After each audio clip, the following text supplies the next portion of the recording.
துறவி தெய்வம். அவரு ஜெயிலுக்கு போனா அவர் மலத்தை வாழை இலையில தான் போவாரு. சாப்பிடுறது எதுல சாப்பிடுவாருங்க? கேளுங்க, அதையே சாப்பிடுவாங்க. எப்படி சாப்பிடுவாங்கன்னா அதை சாப்பிடுவாரா? கேளுங்க, அதையே எப்படி சாப்பிடுவாங்கன்னா மலத்தை வாழை இலையில போயிட்டு அதை வரட்டி ஆக்கி அதுல பொங்கல் பண்ணி அந்த வரட்டிலையா?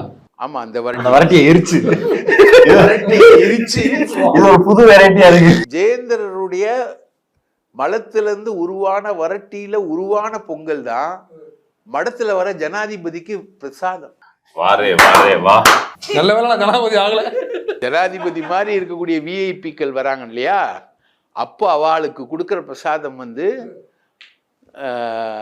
சங்கராச்சாரியாரோட மலத்துல உருவான வரட்டியிலிருந்து கிடைக்கிற பிரசாதம். சார் மோந்து பார்த்தா நாருன்னு கேள்விப்பட்டிருக்கேன். சார் கேட்கும் போதே நாரு. சாணம் கூட தாங்க மோந்து பார்த்தா நாரும். அவன் குடிக்கல எவனோ.